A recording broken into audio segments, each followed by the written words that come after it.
Hello again. To those who are getting bored of my voice rambling on about Macbeth, so am I. I'm going to do the last two acts in this video, so sit back, relax, and take notes, because this is gonna take a while. Act 4 begins with the witches stirring away at something hot, and Macbeth arriving just a teeny bit flustered.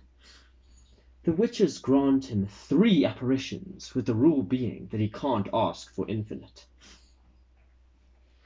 The first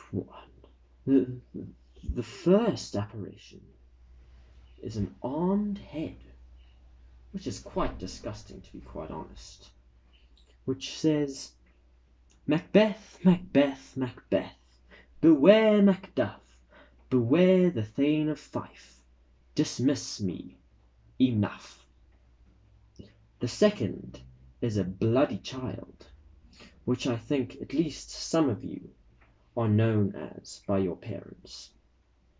It said, "Be bloody, be bold and resolute, laugh to scorn the power of man, for none of woman born shall harm Macbeth." The third apparition is a child crowned with a tree in his hand, which I think we can all agree is 75% of men every other day. It said, "Be lion mettled, proud, and take no care who chafes, who frets, or where conspirators are. Macbeth shall never be vanquished until great Birnam Wood to high Dunsinane Hill shall come against him." Because of all the apparitions, the theme of the scene is equivocation. Lady Macduff skinners about her husband to a child in scene 2, which Ross attempts to calm her down, and later murderers kill both her and her son. Good and evil is the main theme that we see in this scene, while we see Macbeth's fiendish intentions. He now is the sole representation of evil. Most of scene 3 is Macduff getting tested by Malcolm to see where his loyalties lie, and when Malcolm is satisfied, he tells Macduff that King Edward has already promised 10,000 men as support. Ross comes in at the end to catch them up on all the other plot that's been going on. Some themes are the restoration of the natural order, loyalty and honor, and, unsurprisingly, appearance versus reality. And so ends Act 4. Act 5 begins with Lady Macbeth now driven insane, with the lady-in-waiting saying she sleepwalks, and she herself constantly washing her hands, for will these hands never be clean? Some themes may include light and darkness and the destruction of natural order. Scene 2.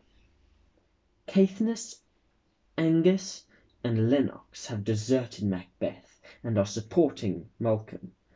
They are to meet him at Dunsinane Wood, along with Macduff and Seward. The theme is the slow restoration of natural order. Scene 3. Macbeth awaits news at Dunsinane Castle. Macbeth is impatient and isn't interested in his wife's afflictions.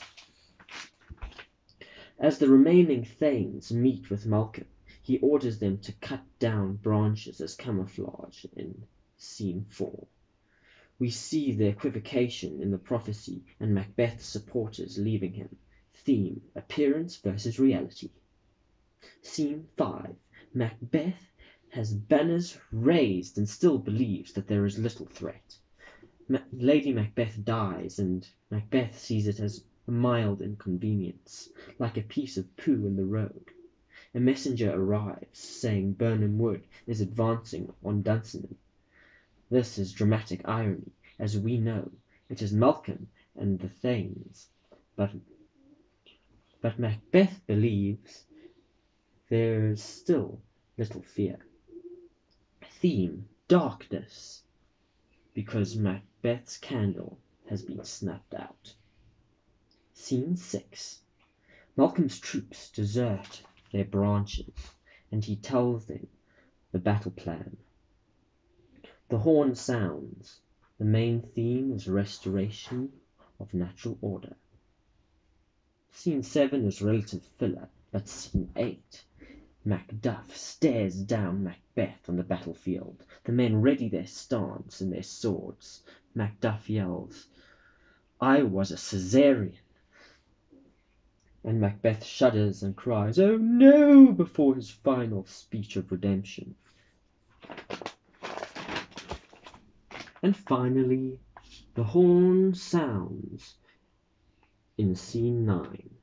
The royal party celebrate with a nice cup of tea, a slice of cake, and a kebabbed Macbeth's head on a spear on the side. And the theme is, yes, you guessed it, the restoration of natural order. Hey guys, I hope you enjoyed this. Sorry if some of it was a little too silly at times, but I had to try to make this at least a little fun. Good luck with the exams and try to have fun.